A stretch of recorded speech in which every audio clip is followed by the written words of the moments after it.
Right then, let's get into it.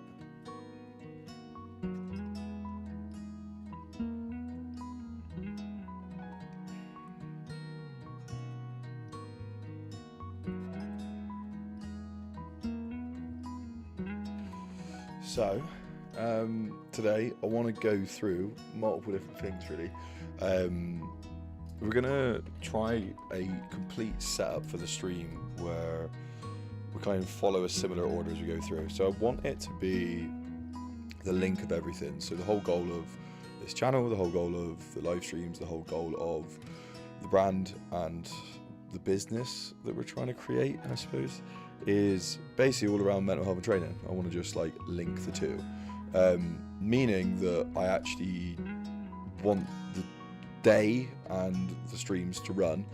We'll do a little check-in, what's new with me for the kind of week more than anything, because I think it might help you to think about your week, and like doing the same thing might also help just to kind of see some positives, some negatives from the week, what you can improve on.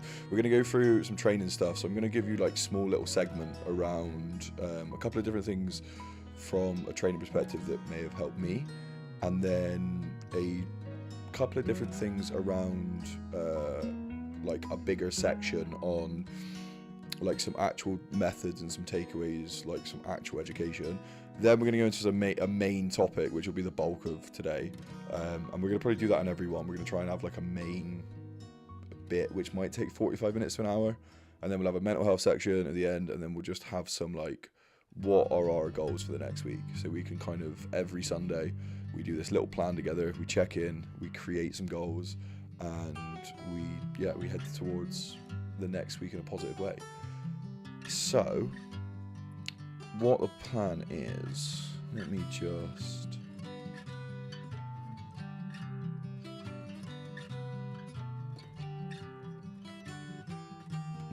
so let's do it. Right, so the goal for today, I want to first check in with how are you out of 10. A lot of places do this, so how are you out of 10, meaning this week, if you look to your overall week, 10 being I am a 10 out of 10, I feel great, 1 being I am literally dying, I feel like the world is collapsing around me.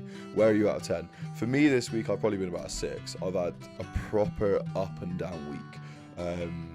It's been a free week of training, so last week I did the attempted the 500 pound squat, 5 minute mile, hit a 525 mile and a 525 back squat, which is really cool. 525 pounds is 238 kilos, which is the most I've lifted, which is why today we're going to partly plan out my journey to try and hit a 250 kilo back squat, along with a program trying to peak me for the athletics competition.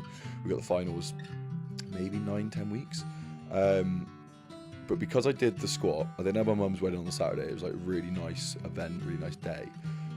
She got married. It was like beautiful, but such a high. And then you come into a week after a high, and like a super high as well. Like the back squat's probably up there, one of the coolest things I've ever seen. My mum's wedding was probably up there with one of the nicest days I've had. Surrounded by my family, it was like super enjoyable. I felt like actually present and engaged, which is awesome. Those types of things just put you on such a high. Had some drinks on the Saturday night, and alcohol will always affect you as you come into the next week. So we come into the next week, it's a free week of training, and that always throws me as well. I'm tired from being hungover. I'm tired from the back squat day and the run day. Like I had a headache for like 5 hours after the run. So like central nervous system wise, I am fried. And then you come into week and you're just mush, basically. So proper up and down week was quite emotional, and a really big sign for me knowing that like what I'm feeling is probably not legit is because I'm tired. So when I'm tired, 9 times out of 10 I will be more emotional. A really big example of this is Friday. So every week I used to, on a Friday, have a proper low because I spent all week coaching people. Like I'm not really sure the hours I coach, but like 35 hours on the gym floor, maybe more. But you end up probably not only speaking to 20, 25 clients one-to-one, you also end up speaking to all of the members from the gym, all of my online clients, and by the end of the week I just have nothing left in me and my brain just absolute mush. So Friday I was proper emotional, and it's okay to not be okay, I suppose, but that's why I'm like a 6. I'd say that's why I'm like a 6. The good thing is I haven't really been distracting myself on evenings, so when one of the things that I realized is that I look for distractions all the time when I'm not feeling too good. And distractions for me are training, work, messaging people, just trying to find someone to make me feel better. But I didn't have that, which is quite nice. It was simply a week of like on evenings, come back, cook some food, do a bit of work. And I think that's this is probably kind of a positive thing, is we talk about coping mechanisms all the time, and there's obviously good coping mechanisms, or at least coping mechanisms as a whole probably are on a continuum from good to bad. Trying to find some good ones that are actually put you in a positive place or moving you towards a positive goal is always going to be obviously more appropriate, or kind of what we want to try and do. Not to say that you want coping mechanisms. If you can try and avoid them, obviously do, but it is one of those things that they do just tend to happen. So with this week, I've just thrown myself into work more and more. Like, I'm back into writing the book. I had basically a holiday, and when I was on the plane, I was sat down and I was just rethinking about my goals for the rest of the year, and kind of my goals for my business and where I was going, and kind of coincides with what we're doing here. And it's been a really good week on the business side of it, on the work side of it, and sitting without distractions on an evening, and just being able to be like, you know what, if I chase this goal down, I put a bit more time and effort into work, in a controlled manner, in like a focused sense, then I will actually get some benefits out of it.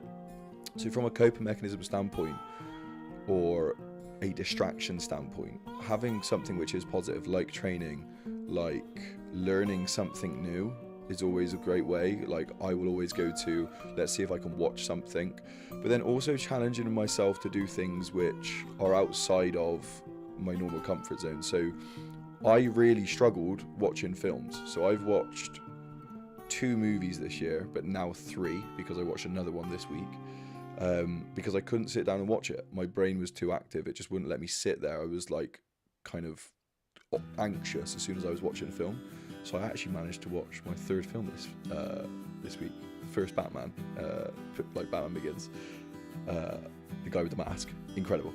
So for me, huge win, and I'll take that every day, because like, it seems so small, but if you can think about the ways you distract yourself, or the things that are good signs that you're moving towards a positive goal, or moving toward in the right direction of like coming out of the hole you're in when it comes to your mental health, these are always going to be the way to do it. Is, well, what are the things that I struggle to do, and is this something that you can do? Like, can I sit down and actually watch a film and like focus on it without getting distracted? And that is just a massive win for me. So I think, like, for yourselves, if you've got anything like that you struggle to do, it can always be really good to kind of sit down and do that. So yeah, like, also just great film. What a great film.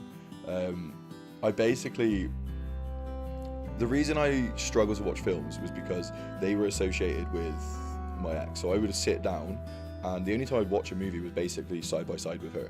So I saw a thing ages ago, which was, when you break up with someone, you kind of need to decipher what's yours and what's theirs, not just from a contents perspective, but from like a life perspective. And it's like, what are things which are yours? So it's like, for me, it was, well, training's obviously mine, my work's mine, reading's mine, cooking's mine, for example. Like, those things associate with me. I don't necessarily associate with my ex, but watching a film, I do associate with my ex, which makes it harder to sit down and watch a film.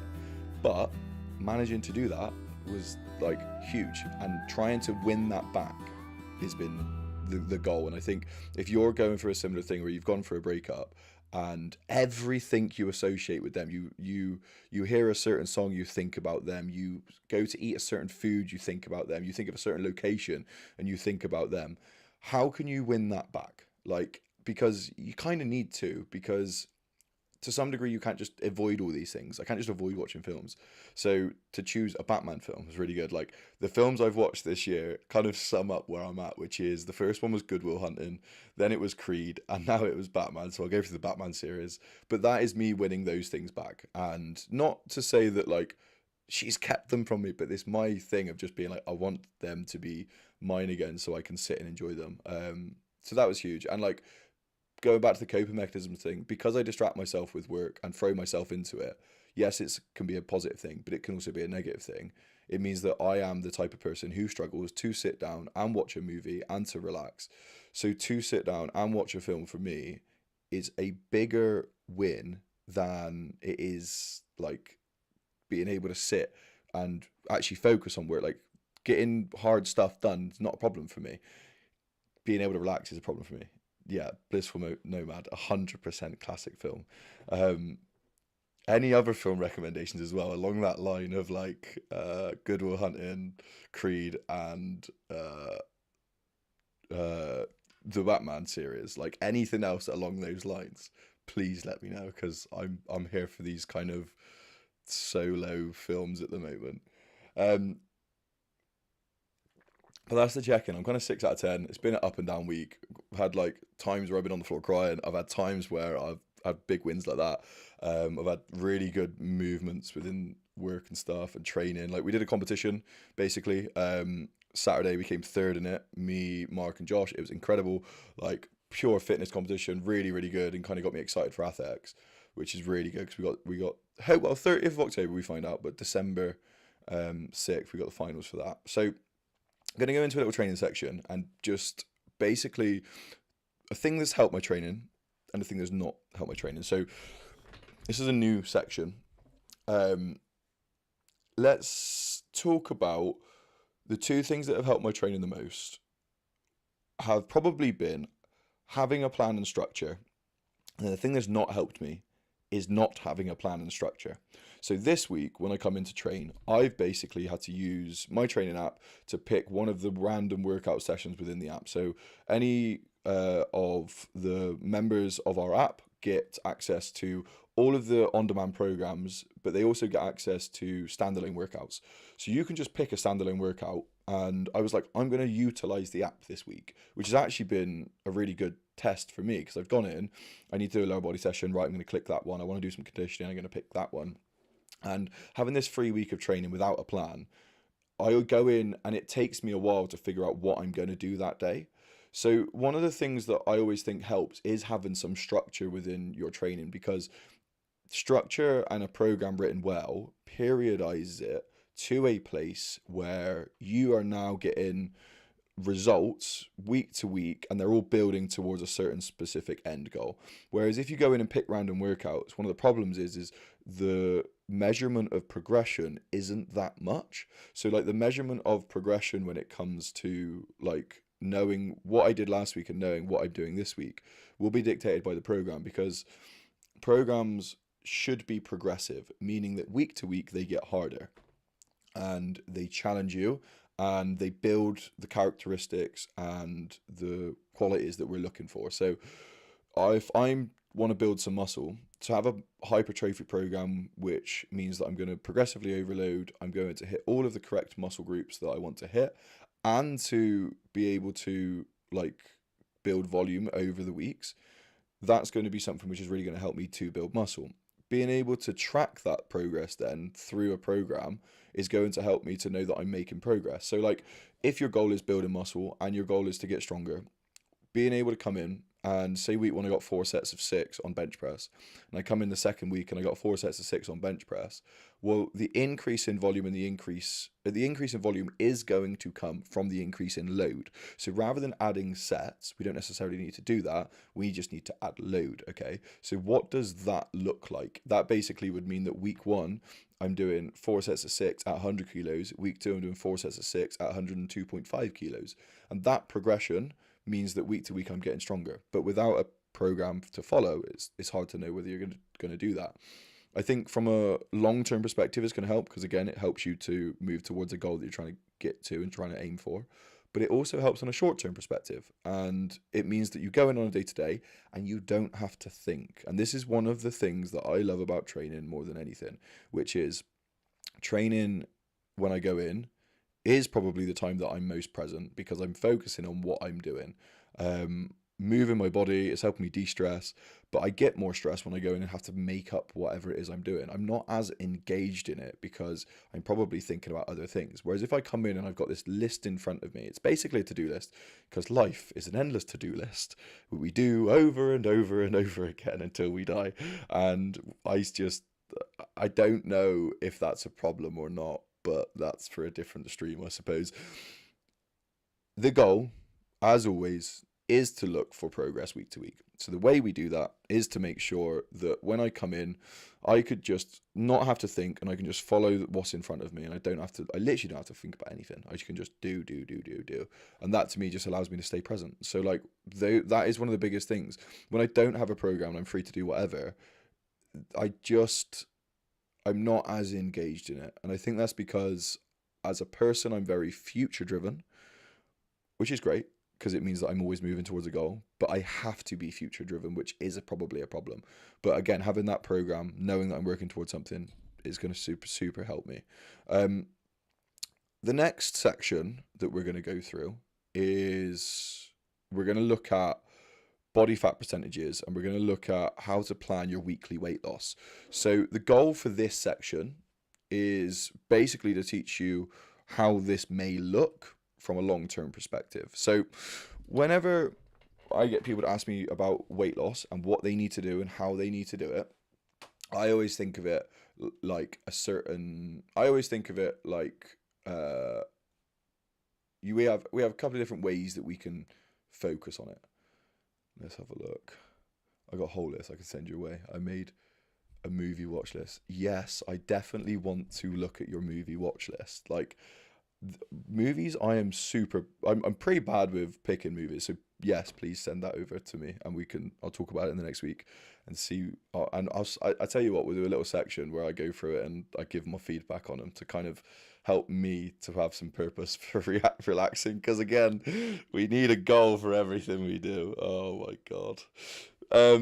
Right, back to the weight loss. So weight loss target. So new section we're going to go through is weight loss targets based upon body fat percentage. So if you're trying to lose weight, what is the way that you can do it? When people ask me, how do we lose weight? How much am I aiming for? What's the goal?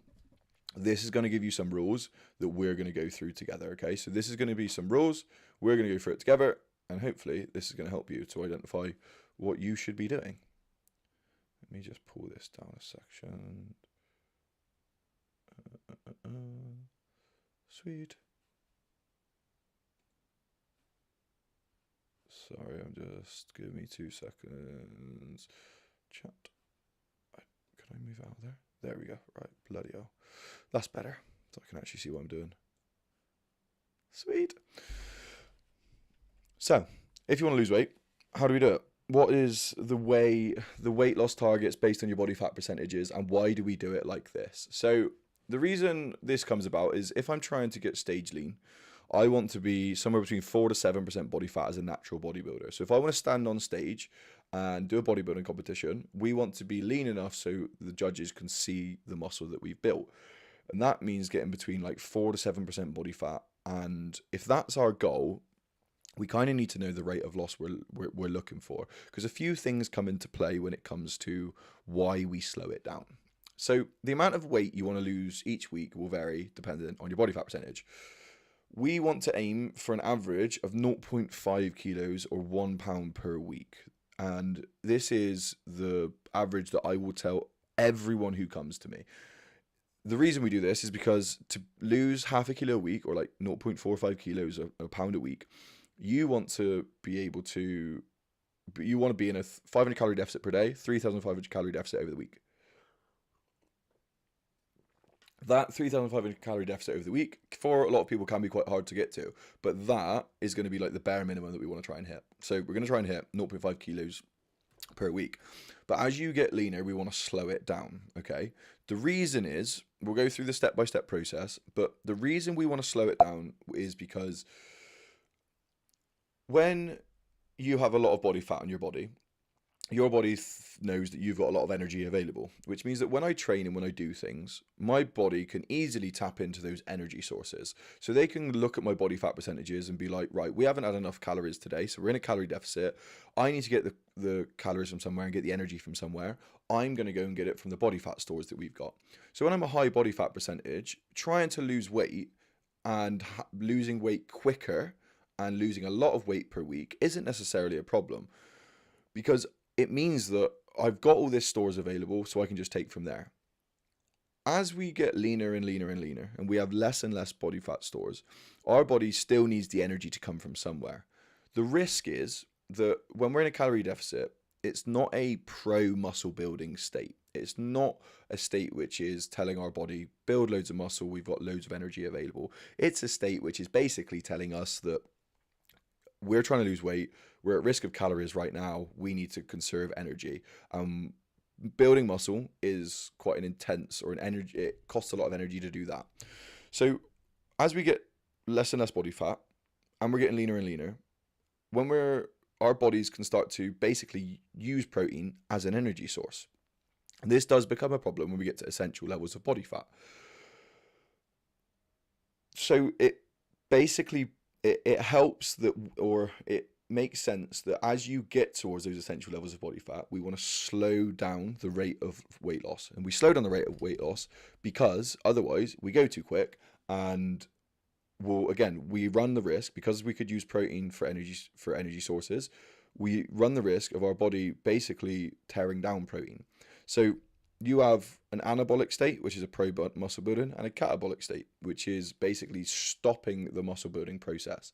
I've spoken about it before, about the AMPK, which is when I do a lot of cardio and I do some say long endurance work, that sends a signal to my body that we don't want to build muscle, we want to conserve energy, which is why doing high intensity cardio, trying to get lean, is probably not a good idea.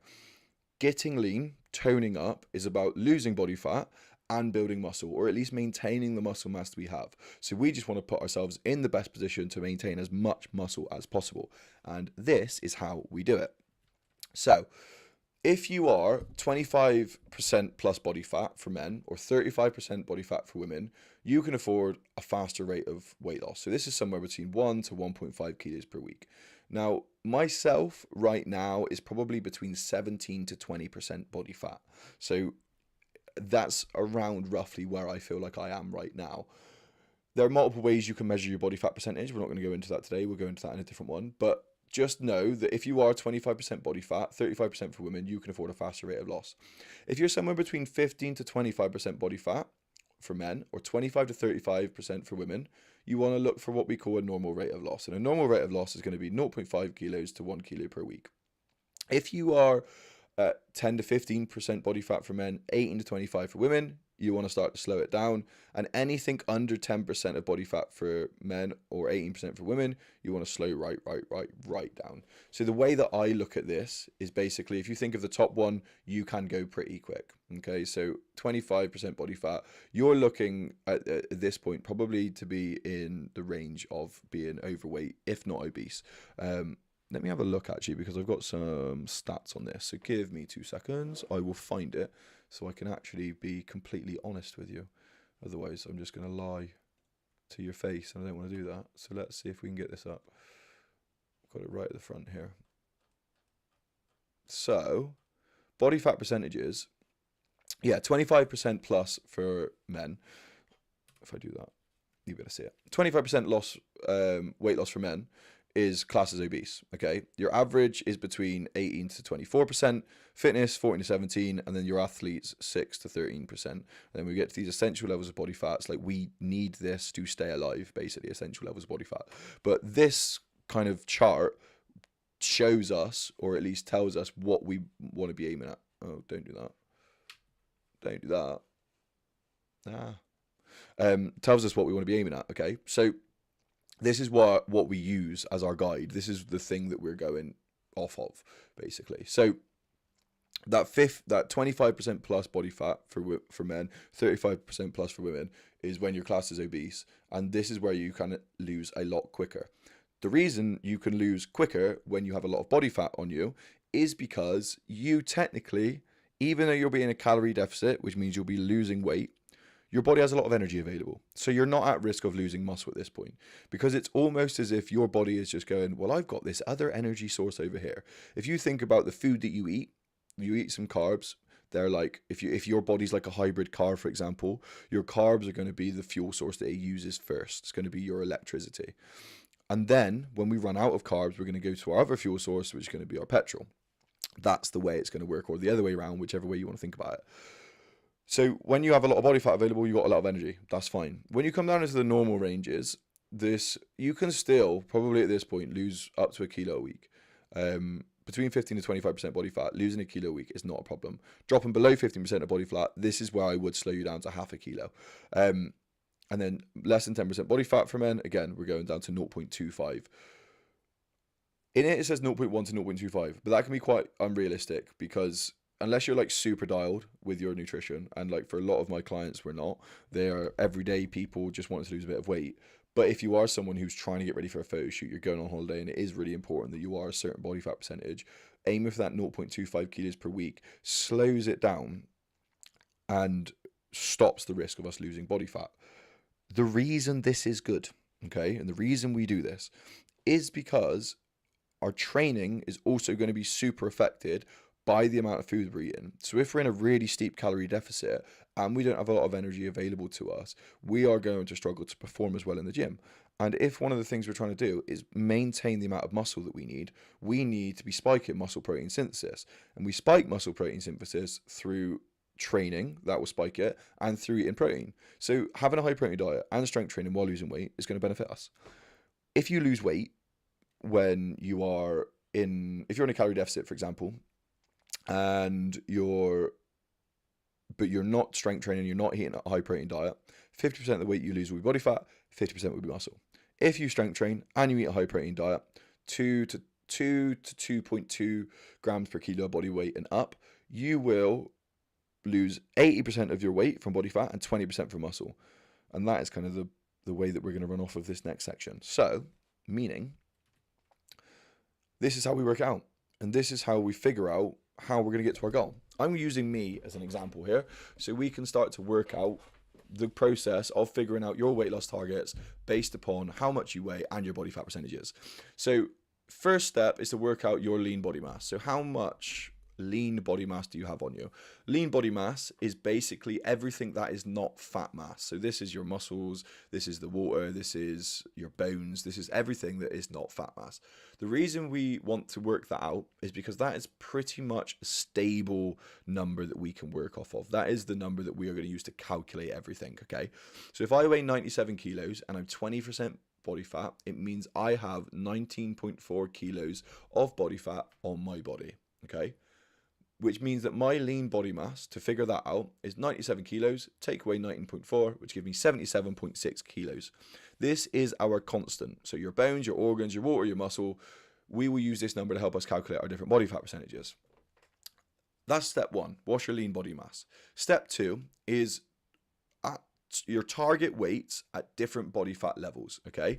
So at 15% body fat, the way I'm going to work that out, if you think about my weight, I'm going to do 77.6, which is my lean body mass, and I'm going to times that by 0.85, because that is going to be that 15% body fat that I'm aiming for, okay?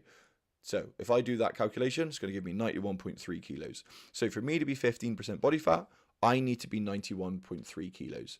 To be 10% body fat, with my lean body mass being 77.6, I timed it by 0.9, which is going to give me 86.2. And for me to be at 8% body fat, I'm going to take that same lean body mass number, 77.6, and I'm going to times it by 0.92, which means that at 84 kilos, I will be around 8% body fat. Now, where does it get tricky? So we need to now figure out, once we know our target body fat, target weights at our certain body fat percentages, we now need to identify the amount of weight we'll aim to lose each week, okay? So at 20% body fat, I can lose 1 kilo per week based on our guidelines from the previous page. So when you look at these guidelines, because I'm 20% body fat, I fall within this range, so I can look to lose a kilo per week, okay? So from 97 kilos down to 91 kilos, I'm going to try and lose a kilo a week. To be in that deficit, it's like 7,000 calories for the week deficit, which is basically 1,000 calories per day that I would need to be in to get to that, to get down from 97 to 91. That would take me 6 weeks. Okay, so I'm now starting to build a picture. Sorry, you've lost me. I'll get you back. I'll get you back. Don't you worry. We'll get you back. We're starting to build a picture now. Wait there. Bear with me. Bear with me, child. Bear with me. There we go.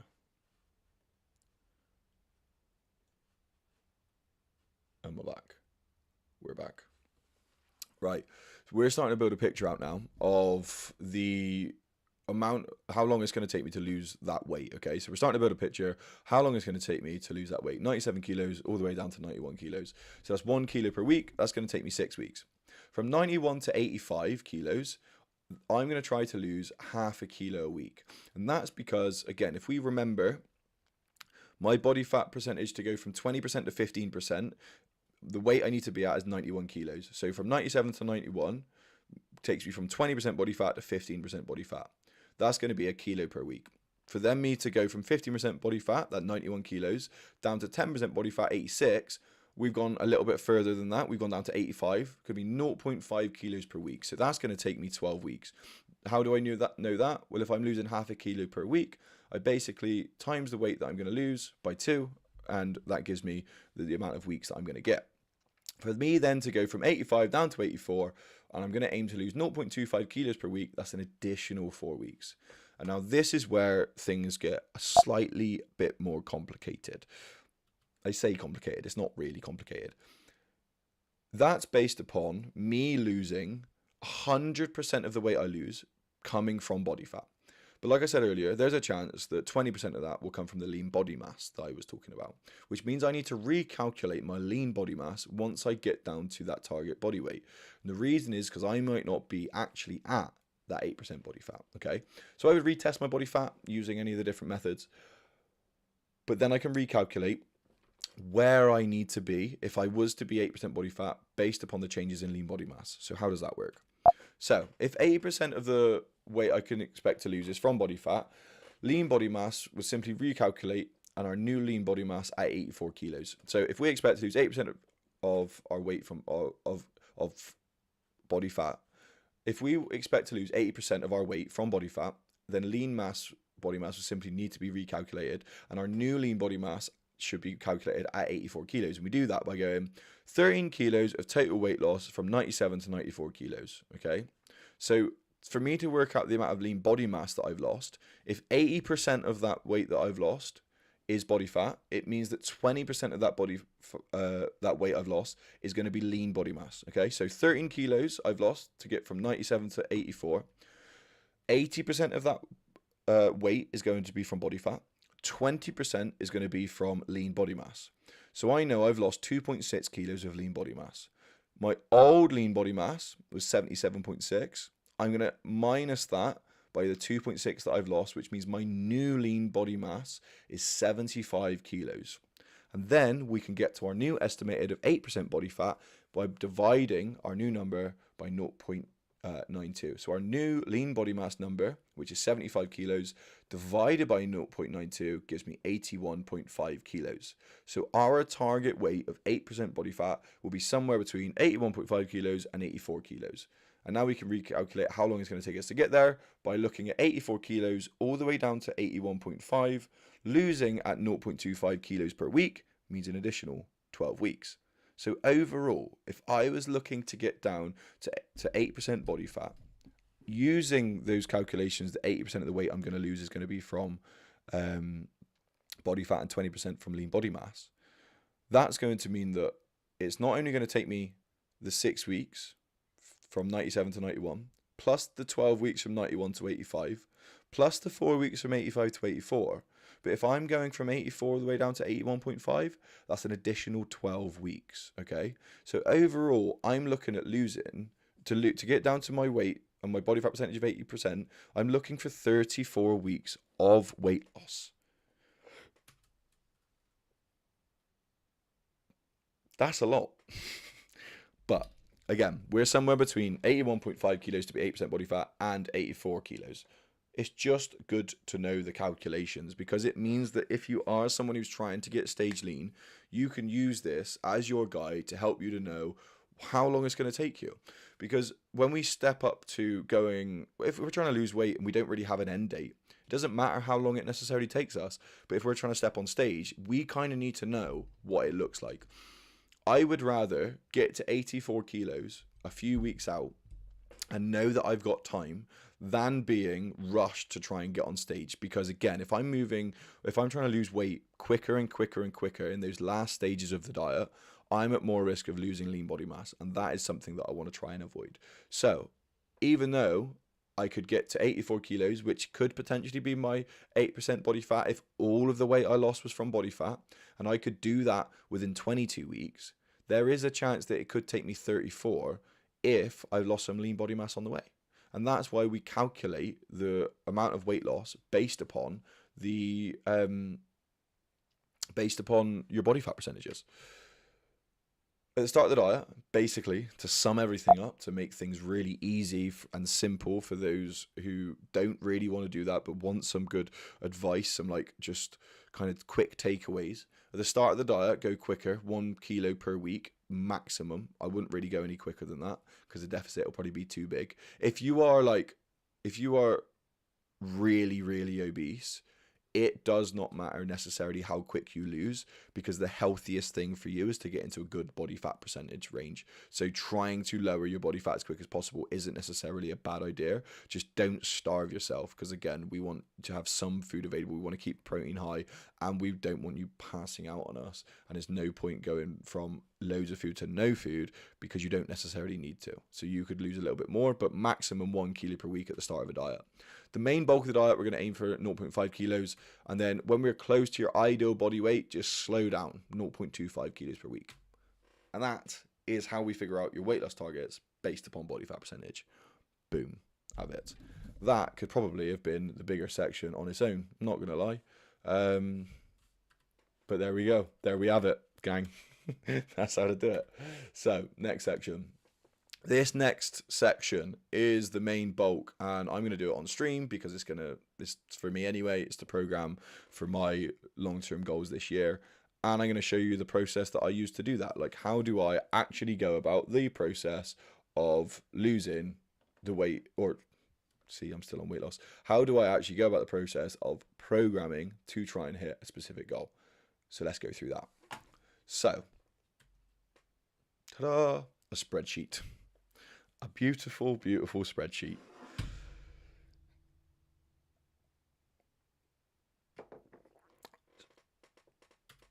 So my goals for this year, as we run out the last kind of 12 weeks of the year, I have an ATHEX competition on December 6th. If we qualify, there's 1 or 2 more ATHEX events before they release who's qualified for the finals. They take top 20. Me and Jasper are currently 11th, and unless it's full of monsters in these other competitions, there's a high likelihood that we're going to go. And because we're 8 to 12 weeks away, we want to program it now, and we want to have this long-term plan to see what we can do, because we don't want to wait around. We want to be ready as we go into it. So my goal is to try my best to get as far and be as good as we can at the ATHEX competition. My secondary goal for the end of the year is to try and squat 550 pounds, which is 250 kilos. And then next year, we're going to look to try the 500-pound squat 5-minute mile again. And they've just released the new ATHEX workouts, which, depending on how we get on in December, we're probably going to stay pairs and see what we can do next year. So now we're going to go into the process that I go about programming for any goal, specifically a hybrid goal, I suppose. So let's do it. So I'm going to make me a little bit bigger. You don't need that in your life, but you also don't need me tiny. So let's do it. The first thing you want to think about when you're trying to figure out a goal, and the reason this is going to help you is because this is how we program long term, and this is what to think about when you're setting up your program. So multiple goals basically means you need to think about multiple things within a week. Best way to start this in the first place is, what is the goal? What's the priority, and what skills and qualities do we need to develop? So basically, what am I trying to achieve? How the hell do I achieve it? What are my strengths? What are my weaknesses? So let's do it. So 6th of December is the goal, is the competition, which means 1st, 2nd, 3rd, 4th, 5th, 6th, which is a Saturday. So athletics finals. So we're going to put that in because we need to know when we need to peak. What date is the event? Okay, so the athletics finals are here. The athletics, the way it runs is you're going to do a 3 rep max pull up. We got a 5 rep max back squat and a 10 rep max shoulder press. There is a 12-minute run, 12-minute bike, and then there's a metcon at the end. Okay, so when we've done it already, strength wise, I'm pretty golden. I think if I got 15 more kilos across all lifts, then I would have placed first out of all of the individuals on the strength element. So I'm not too worried about the strength bit. The metcon I am worried about because it's just not my forte. And even the competition we did on Saturday, it showed me that I probably need to improve that. So that's going to be one of the things I'm going to try to develop, is basically my engine and my ability to just keep working at a high heart rate. I need to improve. I just need to get fitter is the matter of fact, because we did the 12-minute run and the 12-minute bike, and you have half hour between that and the metcon at the end. It took me the whole half hour. Like at one point, I'm literally sat there, compression boots on, sweating, with sweets on me, just dying like this. And Jasper just comes up to me and he's just like, you need to sort your shit out, because it literally took me the whole half hour to recover. If I can recover quicker, I will perform better. So that's where the fitness comes in, because fitness to some degree is how quickly do you return to baseline after doing something. So that's something that we need to try and improve. And I'm not going to be able, oh my God, to do that unless I get fitter. So let's look at it. So we've got the athletics finals. The next thing is, I know what the goal, know what the priority is, and I know what I need to do, is basically long-term plan and then weekly. So we need to think about what phases I'm going to be in at certain points. So if I'm looking ahead and I'm looking at what I want to try and achieve, these 2 weeks on the run up to athletics is going to be where I'm going to taper and I'm going to peak. My peaking, to some degree, I'm going to take a lot of this week off. So I will probably take off Wednesday, Thursday, Friday, and I will do something easy on the Monday and Tuesday as we run into this week. The week before the athletics thing, I probably will do a heavy squat as we run into it. The good thing is, because I've already peaked for something like this, the strength that I've done and the program that I followed for the strength work for my back squat is going to follow the same program in those last kind of 5 to 6 weeks as we build through. But I just need to build some qualities before I get to that. So I'm going to taper and peak around that point. If we bring that there, then I know that I've got my taper and peak in here. This week can still be heavy on the lead up.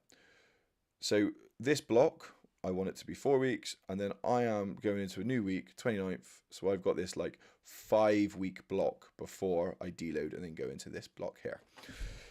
So for me, it is about improving my aerobic capacity. So if I think of notes of what I want to achieve as the long-term plan for each of the different blocks, what is that going to be? What is the thing that I need to develop? So I need to basically improve my aerobic system. And because I haven't done any hypertrophy work for a while, I need to improve my muscle mass. I also need to get stronger with my squat, I need to improve my muscular endurance.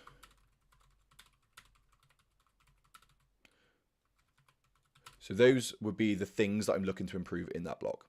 When it comes to this block here, it is basically about doing very similar things. This is just a strength block / peaking, and everything else will follow the same. So next thing is I need to figure out basically what days I'm going to do what. So what sessions do I want to do each week? Because then we can program out the different elements within that. So on a Monday, when I look at my week, if I want to improve my strength, I probably want to be squatting twice a week. To improve my strength, I want to be squatting twice a week. To improve my shoulder strength, I want to be using my shoulders and training them twice a week. So I'm going to do a heavy squat day on a Monday. And then on a Friday, I'm probably going to do a hypertrophy day. That's the way that it's probably going to work for me.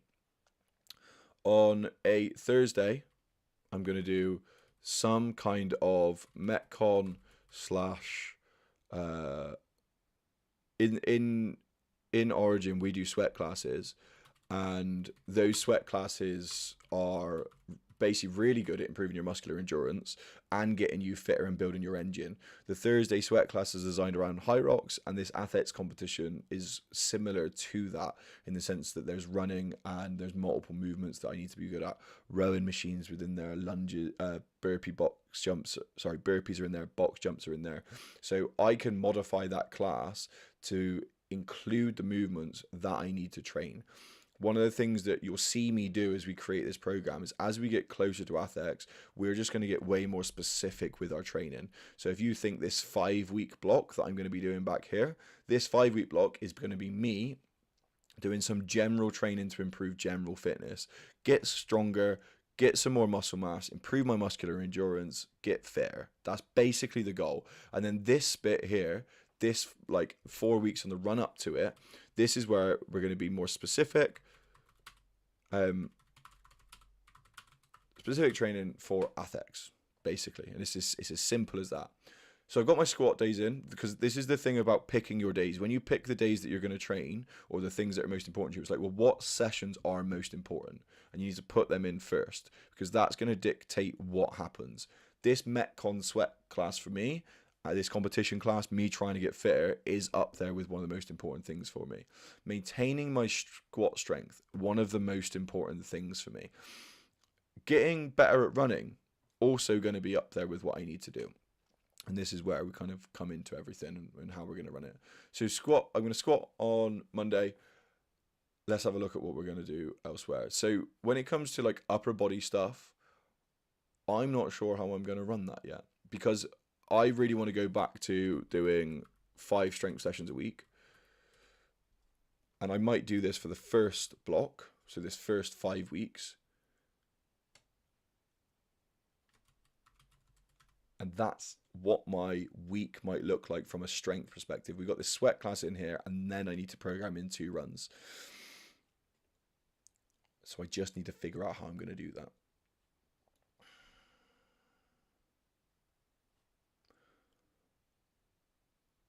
The reason I want to do more hypertrophy stuff on here is because it's still, one, it's a love of mine, but 2, being stronger and having more muscle mass will always help when it comes to strength elements of this. When I aim to squat like 550 pounds, me being heavier is just going to help.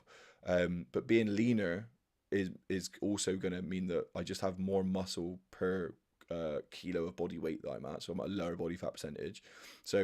And because I haven't really trained these things that much, so like I haven't trained my upper body anywhere near as much as I got closer and closer to the squat and the mile test, and that was because I just simply didn't need to. So I was at one point training my upper body once a week, whereas I kind of want to go back to training strength work 5 days a week and just see how I feel.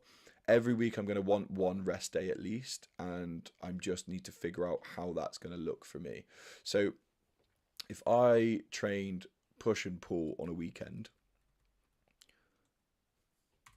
I need to get a run in. So we're going to do that on a Saturday. So a run and a strength session. pull day on a Sunday into my squat day here, even though I may we'll see how the weekly programs run out. So this is me just kind of figuring out at the moment. I kind of know what I need to do. I need to have a strength block. I need to peak for the ATHEX. So my training is going to be real specific on the 4 weeks leading up to it. When it comes to this general block, I need to improve my aerobic system. I need to improve my muscle mass, and I need to get a lot stronger with my squat. I need to improve my muscular endurance. Like, one of the things that's noted to me is like my quads just blow up doing any type of kind of metcon, any type of cardio with weights as such. My quads just blow up, so I need to get better at my muscular endurance, and basically I just need to get fitter and build my engine. So if I did a push and run on here, I could then run on a Wednesday, interval run plus zone 2 bike.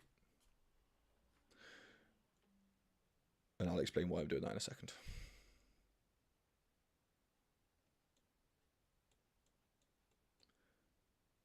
So my main squat day is going to be on a Monday. This is the way that I'm going to run it. I like to hash out all of this when I know what day is going to be my rest day.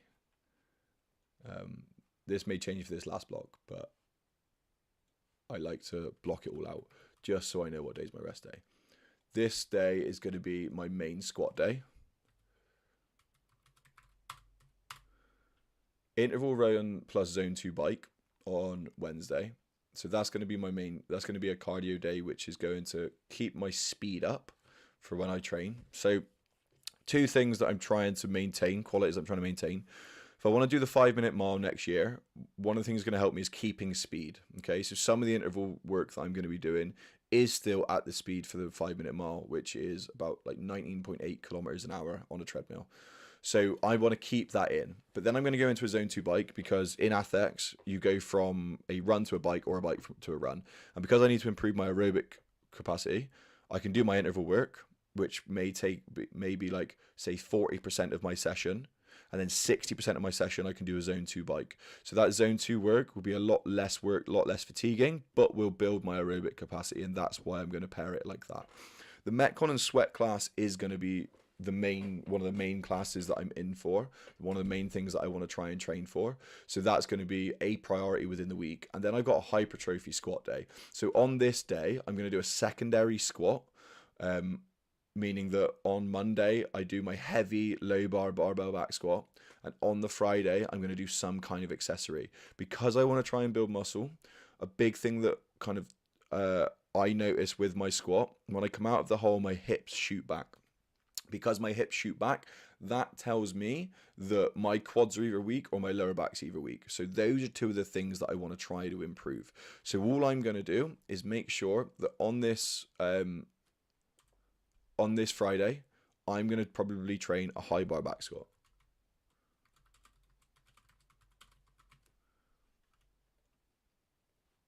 This one is going to be my low bar. Mondays, I will probably keep heavy, so a low bar back squat, and I will deadlift. My high bar back squat, I will probably pair with a stiff leg deadlift. Or for this section, I might do a Romanian deadlift, because I want to try and build some muscle in my hamstrings. Romanian deadlift's going to help me with that.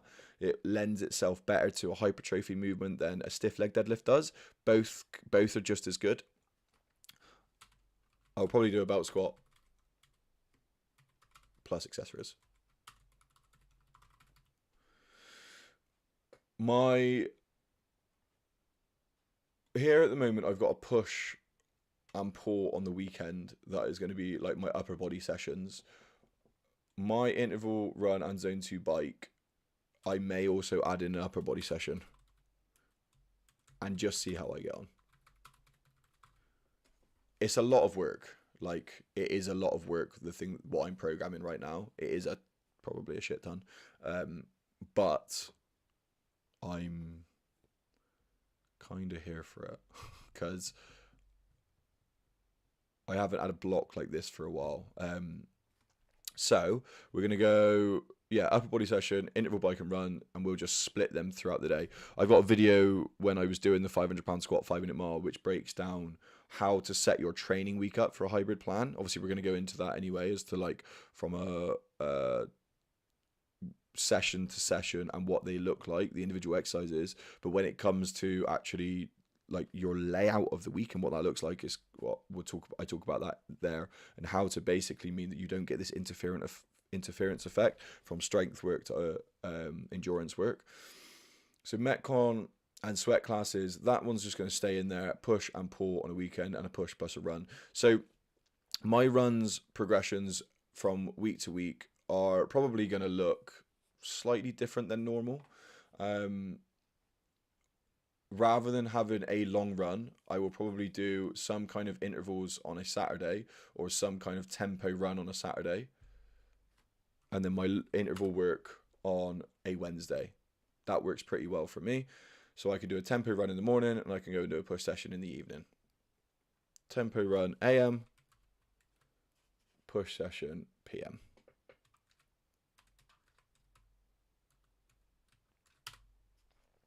With my interval bike and run, I'm going to do AM.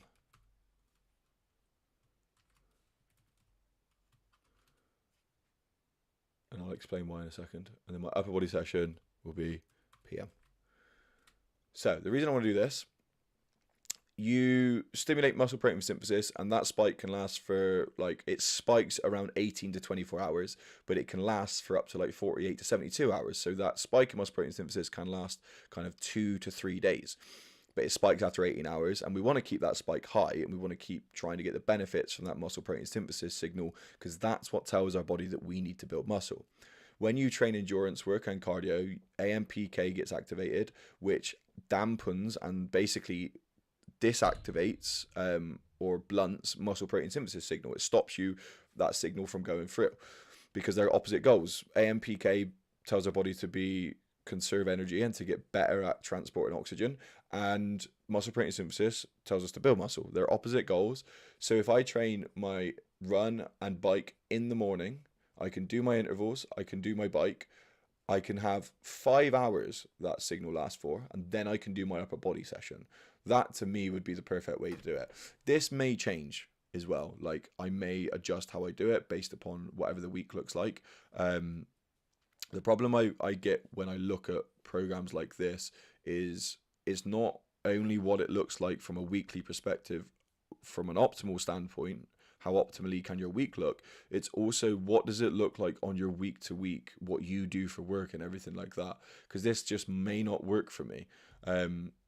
I may have to do my interval like run session on a Tuesday morning, and then I may have to do my upper body session on a Tuesday night, and then have Wednesday as a complete rest day. Like, it just depends upon how the week looks.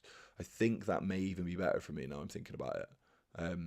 We'll put it on a Wednesday, and then I'll adjust it in the future if needed. Metcon spec class I don't have to worry about. That program is taking care for me. I will just switch in and out the different movements that are in the ATHEX to kind of prep for that.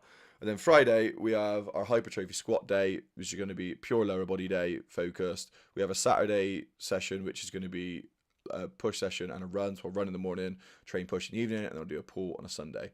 I may also adjust that. So I may go push on a Saturday, and then I may go pull on a Sunday. And the reason I'm going to do that is because if I do a pull on a Saturday, I'm going to have a bit more time to recover for when I do deadlifts. Deadlifts, your back's engaged a lot, your lats are going to be used a lot. And if I tire my lats out on a Sunday and then train that on a Monday, I could be at risk of injury, or just could be at risk of not being able to perform as well. So if we can spread out the time between training the same muscle groups, that's going to help us so much when it comes to like a long-term program. So changing from, rather than doing my pull session on a Sunday and then having tired lats going into my Monday session and doing deadlifts, I don't need to do that. I can just do a push session on that Sunday night and then go into my Monday session. So I won't be fatigued because I'm not using any of those muscles. Yeah, I am going to move this to here.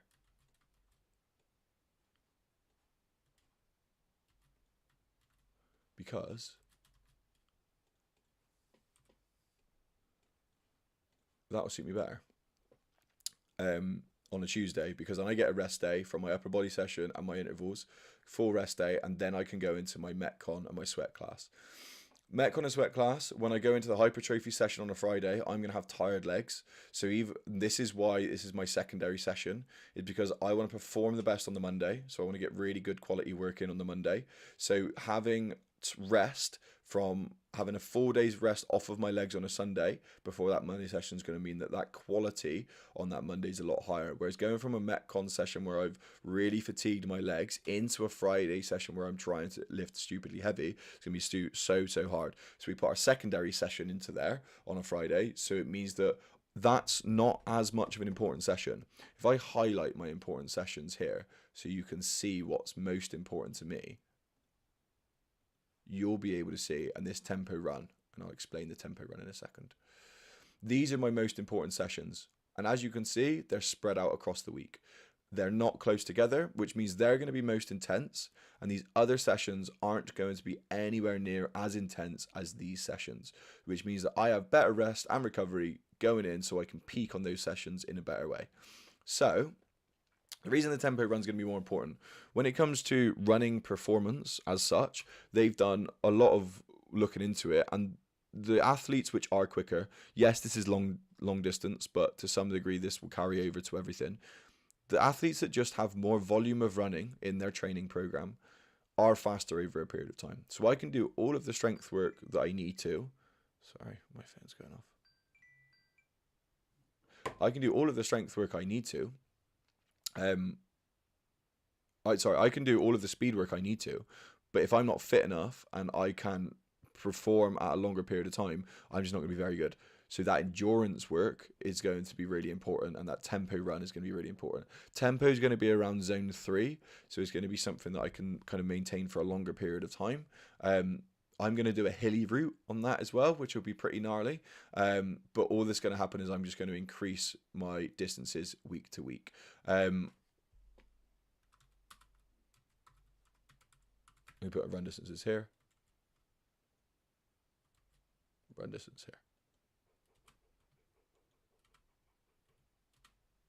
Give me 2 seconds, gang. Give me 2 seconds.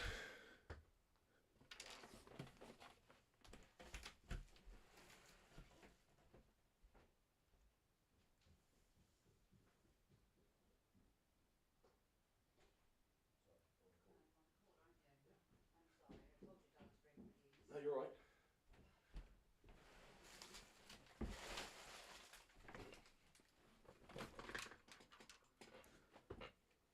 We're back.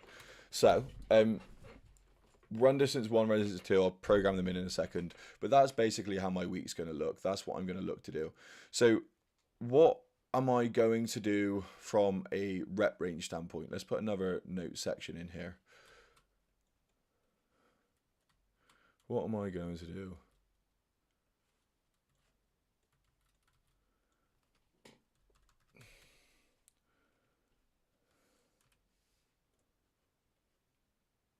So we can see what the progressions look like. So if I'm going into a peaking block for this strength phase, this is going to be trying to peak for 5s, okay? So I'm going to do 5s all the way up, and I'm going to do a 5 rep max test just before I do the ATHEX. Now, the reason this probably won't be a true 5 rep max test, but the reason I like doing this is basically week to week, these are going to get harder, this is going to get harder, and then we'll test our 5 rep max. I'm going to fully break down what that looks like. I'm going to do that in a different video because this will just get way too long. But this is hopefully showing you the way that you would design a long-term program. It's basically you need to figure out what your goal is. So we're going to peak for something. We're looking to peak for the ATHEX finals. We need to know what that entails and what we're trying to do. So if I'm trying to peak for a 5 rep max back squat, like my back squats are just going to be 5s, okay? If I'm trying to peak my upper body day, if I'm going to try to get stronger shoulders because I need to, and a stronger pull up, that's going to go in here somewhere. So let's merge them. This be my rest day.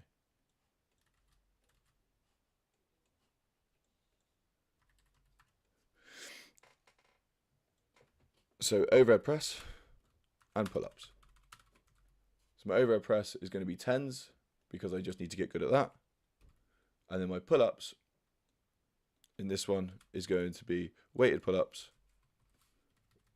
peaking for 3s.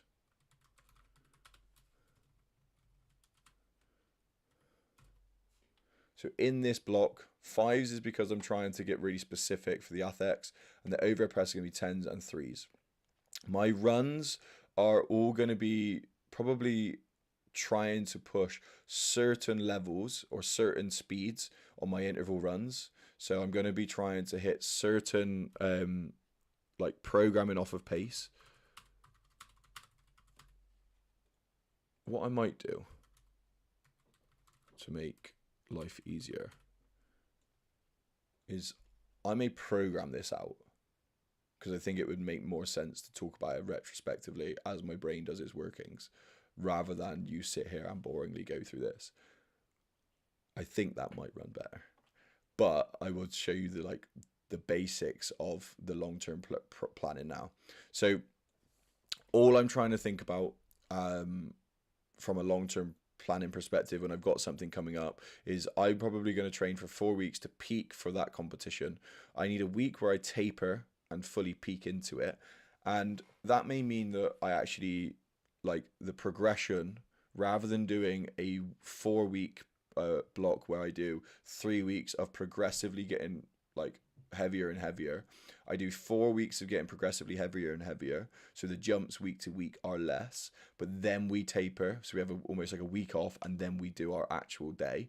That to me is probably going to be the way that I will run things, so it's a little bit slower, whereas normally what I would do is we do week 1, week 2, week 3, and then we test. That has always been the way that I do it, mainly because it's so heavy, but when it's a bit lighter, you can spend longer period of time in a phase before you need a deload or anything like that, which is why that I'm going to run like a 5-week block focused on hypertrophy, focused on building up my aerobic system, and it's going to be quite a hard block.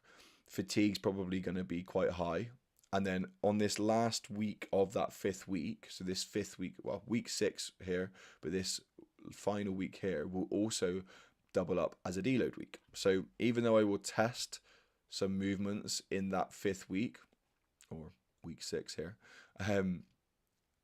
you're going to see me, I'll test some stuff, but that doubles up as a deload week, because the intensity and the volume across all of these weeks is just going to get more and more and more. The reason we do that is our bodies will just start to feel a lot better by doing that. And that's gone again. I don't know why this keeps happening. Oh well. But yeah, so that's the way it's going to look from a long-term perspective. So what I'll do is on the next one, on the next stream next Sunday, this will all be programmed out properly, and I'll explain the way that I've run it out, because what I would like to do is put my percentages in so you can see why I choose the percentages I choose, and I do just think it's going to take a little bit longer, and if I put it all in, it's way easier for me to explain that than it is for me to do it as I sit here and do it now, because it will take me hours, and we don't have hours because it's 9 o'clock already. So let's do that, and let's kind of wrap this section up, I suppose. I was wondering when I started this, I was like, I wonder if this will work. And doing it as I think about it, probably not. So fine, we'll plan a little bit better and we'll do it better on the next one. And the program will be done then, because I mean, I need a program for this week, so I'll be sorting this tonight and tomorrow to get it ready. So let's go into kind of the final section, which is the little mental health section that I wanted to do. So this is, if you've stuck with me throughout that whole bit, next week, glorious, I promise. Because I know I probably, like that section there, as a bit for content, dreadful. But hopefully that started to make a little bit of sense, and it will make a lot more sense once it is all programmed out. I can see how now that doesn't work as well because my thinking's not. It takes a lot more than me just sat here doing it like this. I am normally back and forth between my programs and stuff like that. So let's ignore that. Let's move on to the next bit. So the mental health section is, we talk about one thing that's helped my mental health, and then one thing that has made my mental health worse, basically.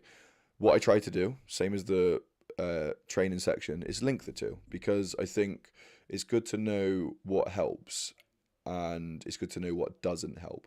So what helps me with my mental health is reaching out to my mates. So one of the things that I have found is when my depression would get bad or my mental health would get bad, one of the things I would do is try to isolate myself. And I don't do that on purpose, but one of the things I've realized is I think I have a fear of abandonment. And that fear of abandonment basically means that I don't trust that people love me. I don't trust that. When you have a fear of abandonment and you've got an anxious attachment and you're not sure if people love you or they're going to come back, you can often test people to see whether they do or they will. And I've realized that that's something that I do. So when I had a bad mental health episode last night. My head was really bad and I was isolating myself and I was trying to push people away from me. Didn't want to talk to anyone. One of my friends, she was like, "Can I call you?" I was like, "No, I'm fine. Like, everything's right." She was like, "Stop pushing me away. Please, can I call you?" And it helped me to realize actually that when I'm not in a good headspace, I try to isolate myself. And after we had the phone call, I felt amazing again.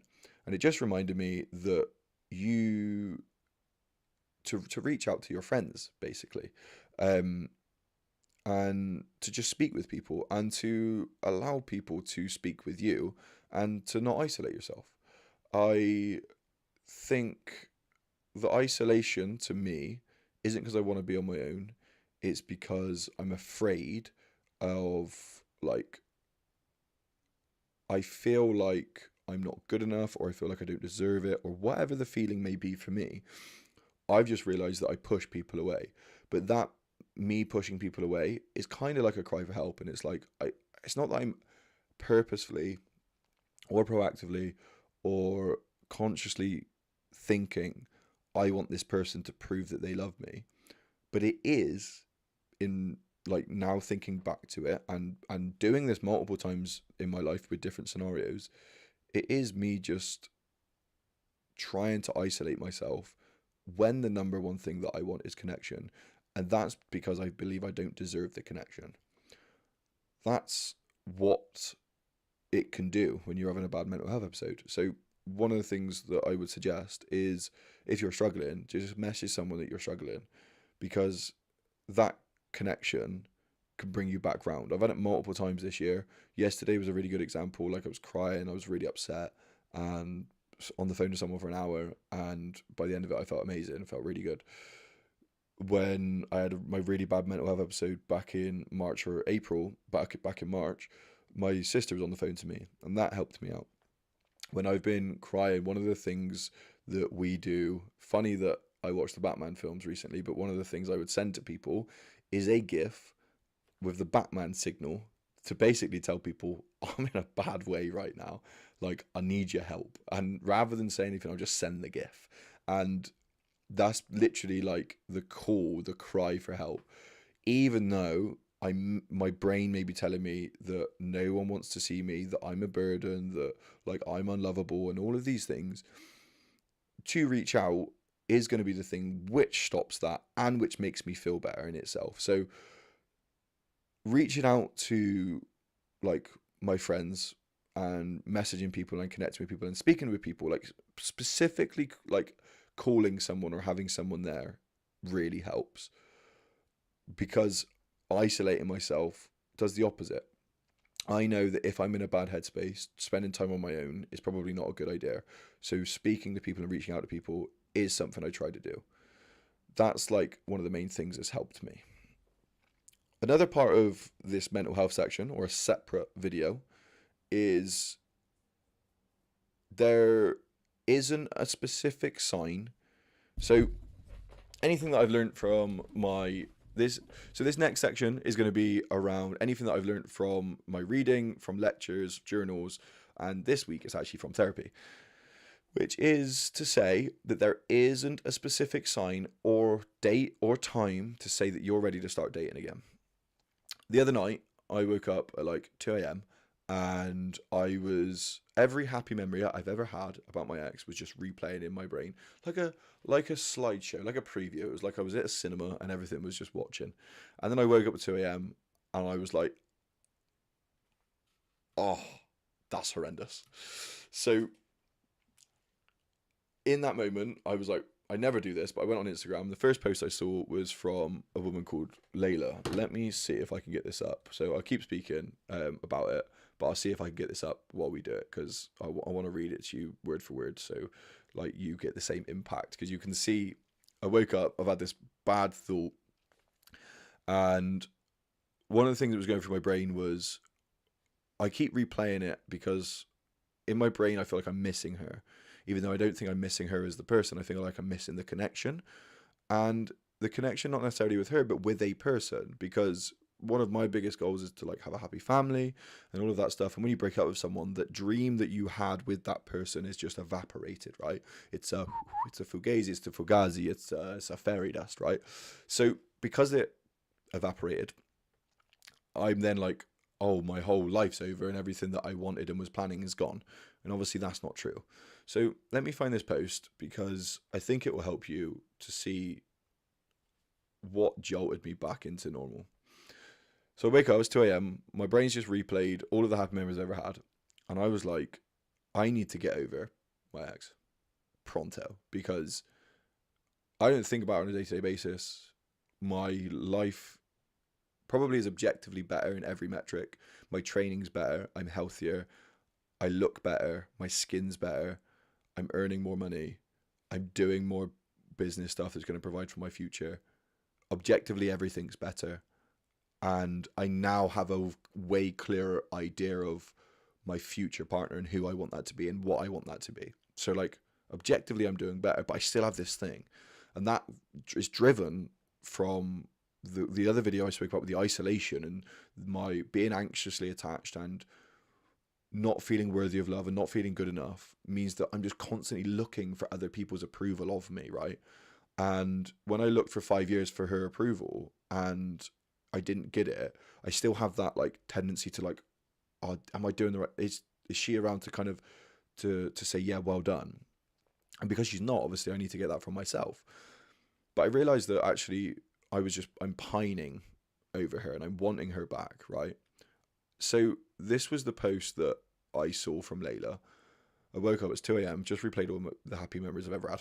It's just unbelievable. And this is the post, right? So before I met Alex, I had a boyfriend. I broke up with him when I moved to California. And after a few months, I went to see a therapist because I was struggling to get over him. She asked why I was still sad. I told her it takes half the time. I told her I had heard that it takes half the time you're in a relationship to get over it. She said, I think that's bullshit. It takes however long you want it to. How about Thursday? I was shocked by her response, and then she asked, how would someone who is over it act? I said I would probably start going on dates, fill my time with other things, and enjoy my life. The moment I started acting like I was over it, I got over it. That has continued through my life. 99% of the success that I have experienced has been directly correlated with my ability to act despite how I feel. One of the most underrated skills you can learn is your ability to ignore your mood and stick with the plan. Her famous saying, fuck your mood, follow the plan. I read that, 2 a.m, and I was like, yeah, you know what, you're right. Going back to what my therapist said when I asked her, when will I know what the right time is? Like, how will I know? Because I genuinely was unsure. Like, I didn't really know what it looked like for me. And I didn't know when I was ready. I was looking for a certain thing, but I don't know what that thing was. Like, is it a time? Is it a feeling? Like, why am I still upset? And then I realized, like, when I think back to past relationships, because you talk about rebounds and stuff, and I think there is like, you do need an initial period of time on your own to figure out what went wrong in the relationship, what you need to improve as an individual and as a person, but then also just like, okay, so what do you need to improve? What went wrong? But also, like, you need that time to just re-find your feet. Like, now I've refound my purpose and what I'm driving into, and I've refound what I love, and I've refound what makes me me, and I've identified the things that I would want in a future partner. I'm just as emotional as I've ever been, and I realized, and it's being self-aware enough to distinguish why you're getting upset. Are you missing that person, or are you missing the feeling they gave you? Are you looking for reassurance? Do you just miss the connection? Is you not being with that person just a sign of your worth? Like, do you see you in that person? Do you see that you not being with them as you having less worth than you previously had? Because if that's what it is, then that's not you missing that person. That's you missing how they made you feel, which is completely opposite to anything that we're actually trying to do. Like, we don't care necessarily about that person at this point. We actually just care about what it says about us. And if we get our worth and our value and like positive energy, or we get our confirmation that we're a good person or that we're worthy of something because of our partner, which a load of people do, then you not having a partner makes you question your worth. So trying to decipher if I'm missing that person or not was really important. Am I missing her? No. So what is the thing we keep replaying in my brain? Will I be alone forever? Will I find someone who's suited for me? Will I have my bigger dream of having a family, house, and kids? And then all of the things that I did wrong to ruin my opportunity to have that. Those are the things that replay. If someone speaks to me about the breakup and I start laying it all out and lay out the facts, all of that emotion around that person completely goes. And that's why when I asked my therapist, how do I know when the right time is for me to start looking for someone else? Different to Layla's question when she was like, I can't get over him. For me, it was just like, when do I know it's the right time? And my therapist said something very similar. She said, tomorrow. She said, today, January or April. It doesn't matter. I think you're overthinking it, is what she said to me, which is a shock. Classic overthinker. And I think what it did for me was it reminded me of the Chris Williams statement, which is action is the antidote to anxiety. So action is the antidote to anxiety. Me sitting here and wallowing and being like, I'm not good enough for these reasons, is not actually helping me move forward. And the reason I was doing it, and I realized this on that 2 a.m., the reason I wasn't looking for a partner and wasn't moving on was because in my brain, there is still some part of me which felt like I would be judged from my ex from moving on. And I think there is still a part of me holding on to some level of hope that we would get back together, or some level of hope that this was all a dream, or some level of romantic Disney story that we were always meant to be together. That I would be Ryan Gosling building a house somewhere. Like, that's what went through my brain.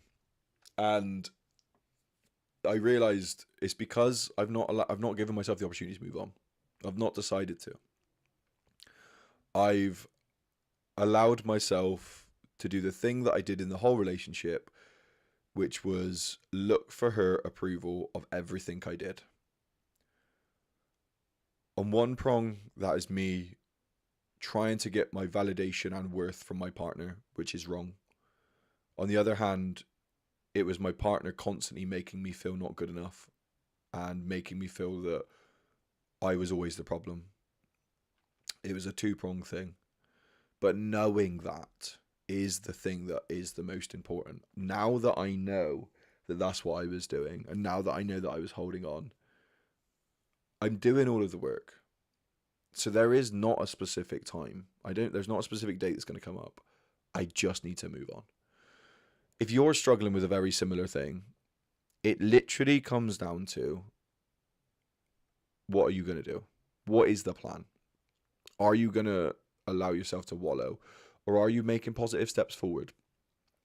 Out of this relationship, I have read more, I'm in therapy, I'm working harder, I'm training harder, I'm healthier, I'm doing more things for me, and I have a better idea. I have a really clear idea of the type of partner that I want in my life. I want someone who makes me feel good enough for who I am now, and I want a partner who will love me for who I'm trying to become. I want a partner who doesn't shoot down my dreams and my ideas, but encourages me and reminds me that I can do them when I'm self-doubting, rather than telling me that I'm self-doubting and then that's a bad thing. And I want a partner that, if I don't achieve those goals, will love me no matter what. There is conversations around compatibility and what you need for a partner, how you can be compatible. Are you interested in the same things? Do you have similar routines? Do you want to achieve similar things in life? Do you want kids? Do you want to travel? Like, what is the compatibility there? Are there any big things which mean that you shouldn't be together? And then, can you communicate, and do you have emotional intelligence? Like, can you be sensitive to me being an emotional person, but don't patronize me and remind me that I feel like I'm incapable? I want someone who proves to me that I can when I feel like I can't. So I suppose this is just a reminder. Stop waiting around for some magical thing to happen, or a certain date, or I'm going to do this. Like, action, action, action, action. The moment you start acting like you're over it is the moment you'll be over it. I think we're going to leave it there for today. Um, this has been great. This has been a really good trial for the first one. I'm really, really stoked with it. Sorry if you made it through that horrendous middle section where I actually did nothing. But I will sort that, and next week I will actually do that. And it will all be programmed and ready, and I will explain it and talk you through it, and work and explain why I do what I do when I program. But it's really hard for me to do that as I write the program out in front of you, because it will take me like 4 hours. And I realised that as I was going through it. But I suppose with all of this, like, it's okay to not be okay. It's okay to be struggling with things. It's normal. But you are the one who controls your life and controls the direction of it and controls what you get out of it. So waiting around for something to happen is never going to be the answer. You have to act upon the world and not let the world pigeonhole you and act on you in a certain way. My name's Charlie. This is Hat the Body, Hat the Mind. Thank you so much for watching.